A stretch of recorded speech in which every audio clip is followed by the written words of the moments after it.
WF representing Palace, so let's tell you about Palace. Rolling straight to the ceiling, crowns and crystals, top like journeys, dishing out malice. Hold up, South London's grandest, far from bandits. Anything earned for a goal of elevation, just passing the team over here might finish out. Bright future, we can't vanish. SE25 any day, that's sellers.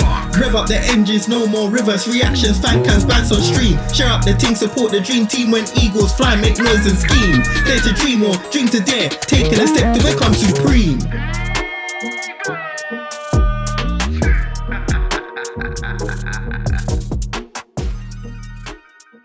Yes guys, happy new year and welcome back to Eagle Eyed Football and welcome back to Transfer Weekly episode 1. Hopefully we're going to be doing this Transfer Weekly bigger and better than ever.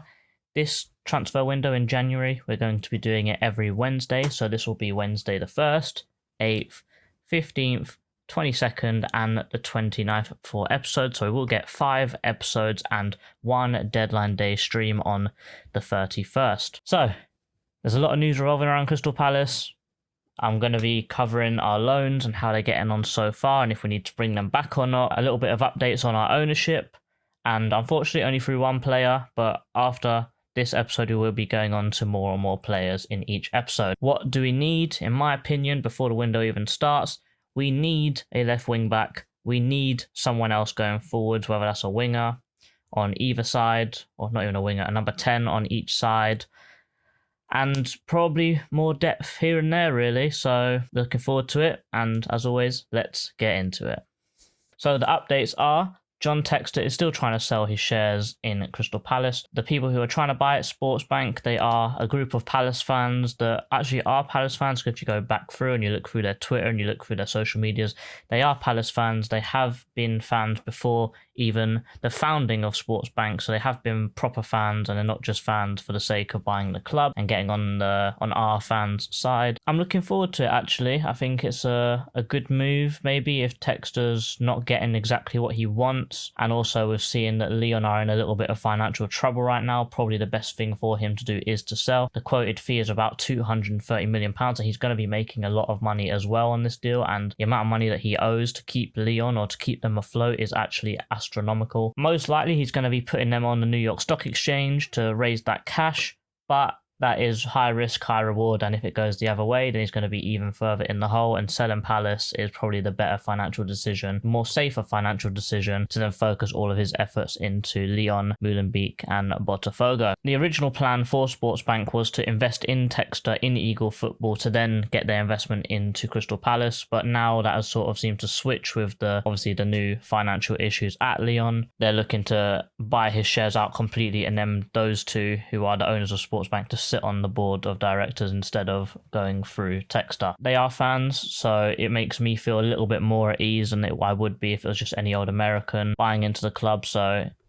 I'm quite excited for this actually. Just want to see, well, unfortunately, you want to know how deep their pockets are, because we're going to need investment, and Textor had a lot of cash. And do these guys have that same amount of financial backing? Probably not.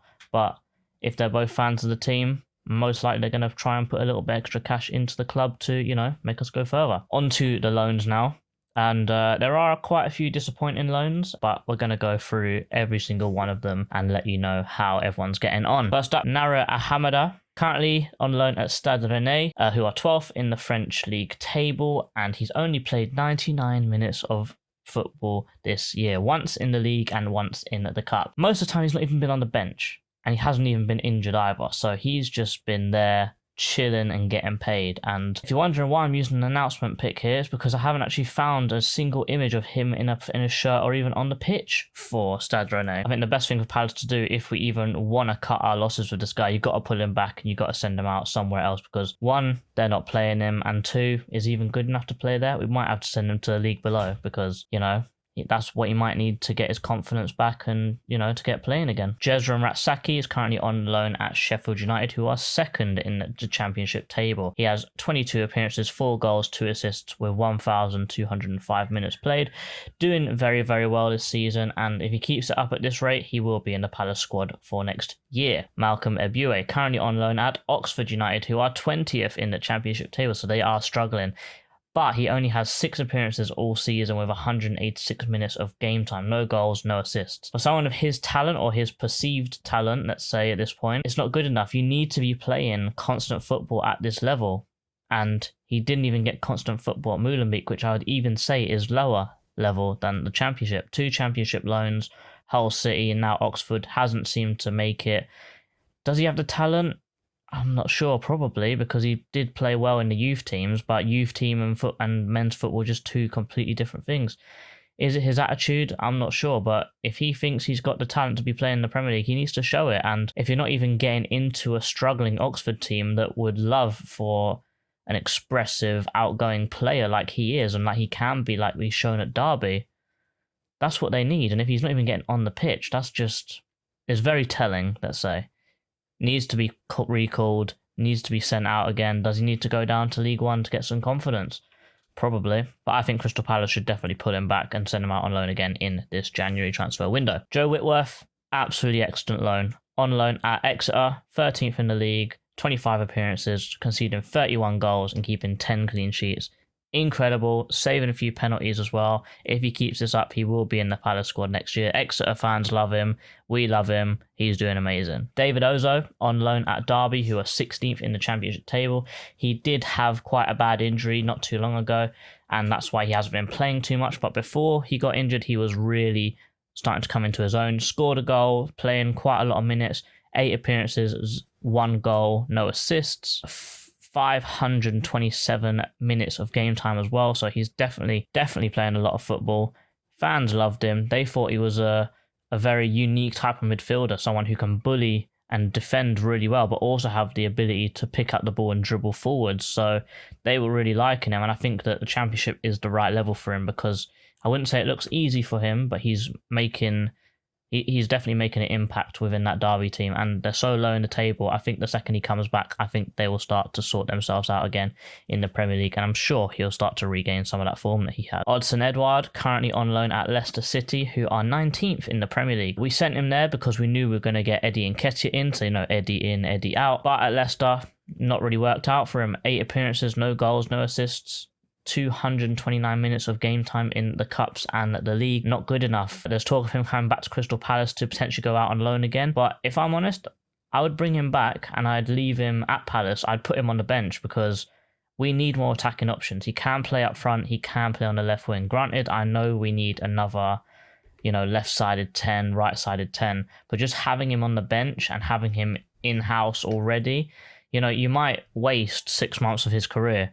But to be fair, you want to have more options on the bench. I know that Agbanone, he's someone that can fill in at that left wing role, but he's not really doing it. Right, he's not really been coming on in that left wing role. It's mostly been Daichi Kamada. But I think Edouard is another striker.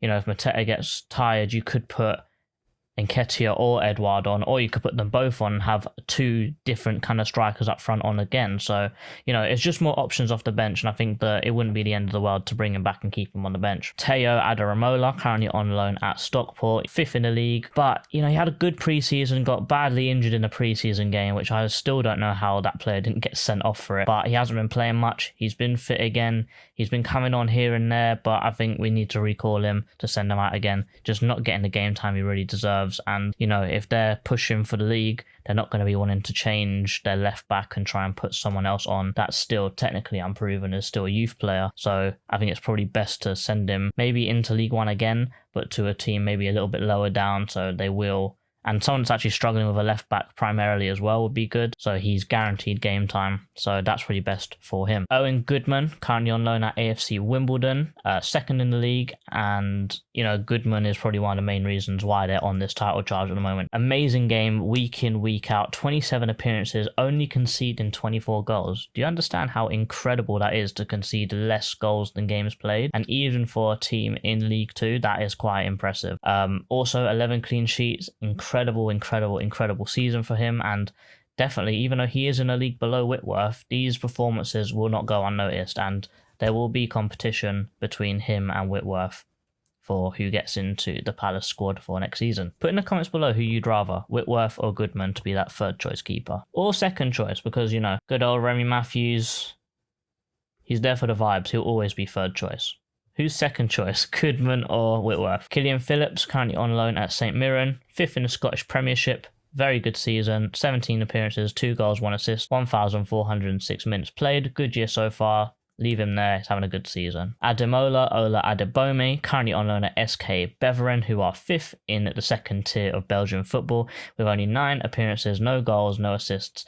In awful form, 526 minutes, not good enough. Palace need to bring him back to send him out again because he's not even getting played in the second tier of Belgian football. Bring him back, leave him in the youth, let him stay there until the end of the season, get some goals under his belt, and then maybe look to either move him on in the summer or send him out on loan again. Rashawn Mathurin, after a good showing in America in pre-season, where I thought he's actually going to go out on loan and do really well.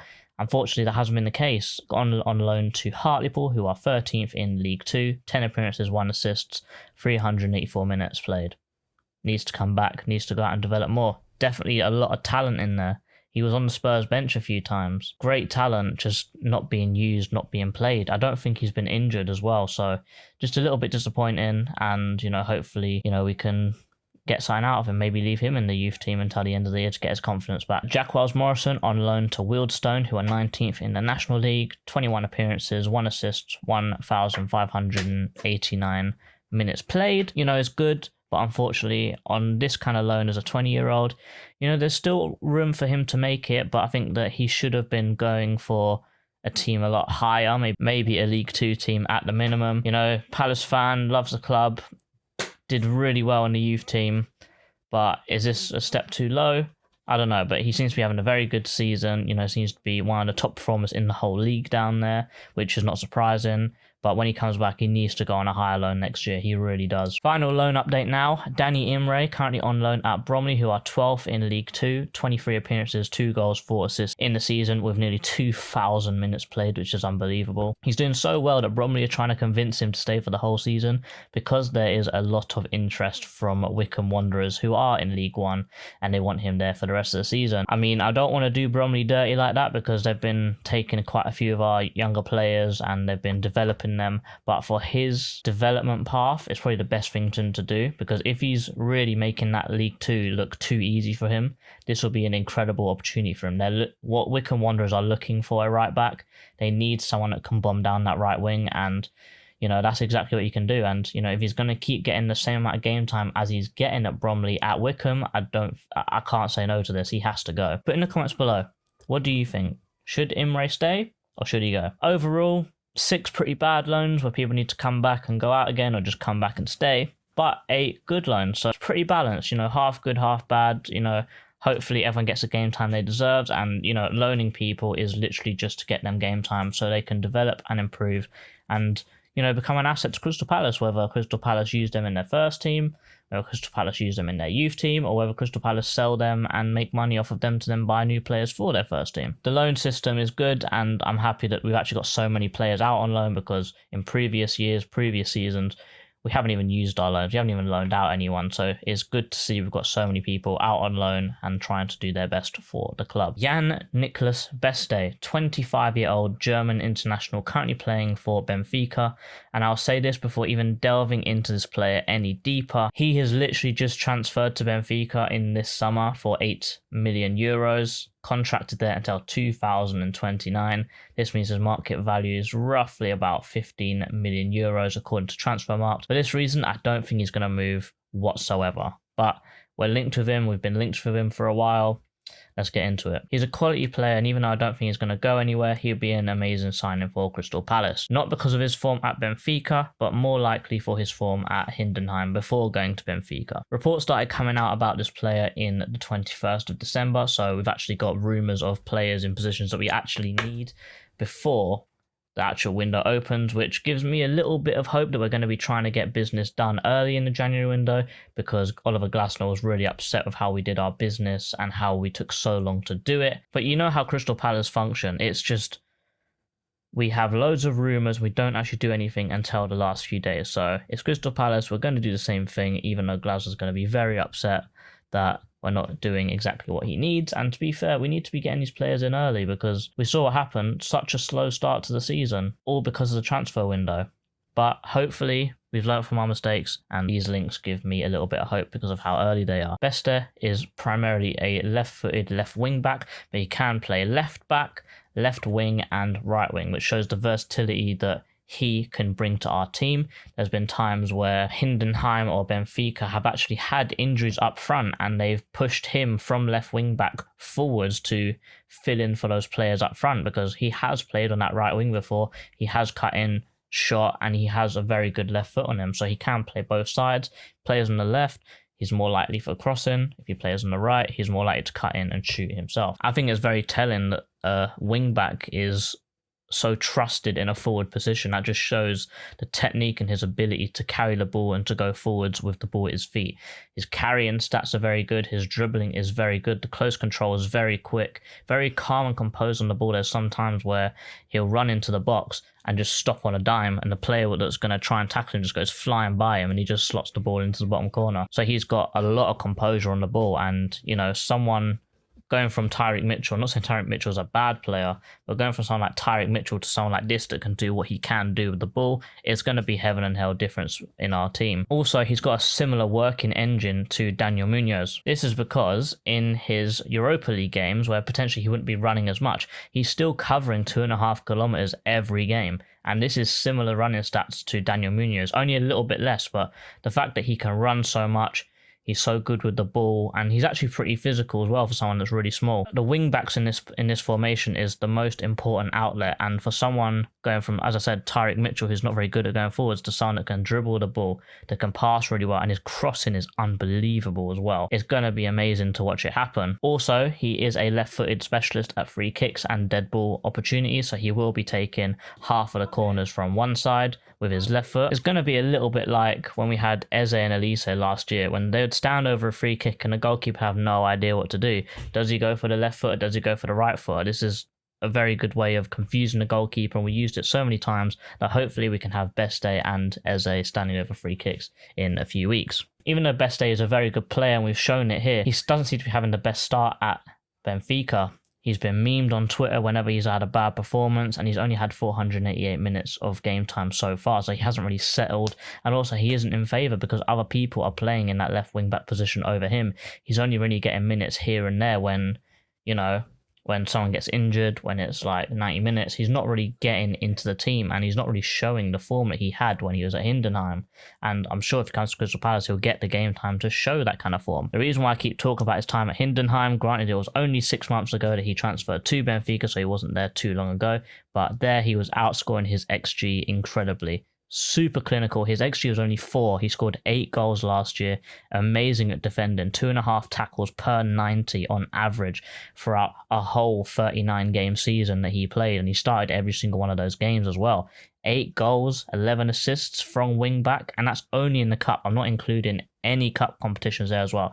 So he's an incredible outlet on that left-hand side, and he'd be amazing for Crystal Palace. Overall, great player, amazing talent, only 25 years old as well, so he's still got quite a few years in him. Daniel Munoz is 28 years old, and he's still running like he is, so I don't think he's going to be stopping anytime soon. I would only be happy if we got him for a good price, and I'd say that would be between 12 and 15 million pounds. Because of the length of his contract, 2029, that's a really, really, really long contract. He's going to be on half decent wages. Granted, I know and guarantee that Crystal Palace will be playing better wages than Benfica. The long contract, the fact that we're in desperate need for a left wing back, and we have been for years, I think that they're going to know. They're going to price him out at about £20 million. I think that's too much for him. He's a great player, great talent, but I don't think we can really justify spending £20 million on a player like this, when I do think there are other players in this price range, Archie Brown, that I do think would be better for Crystal Palace in the long run and would actually be a slightly better fit for us as well. But guys, thank you very, very much for watching. This is only episode 1. There's only one player in this, like I said at the start,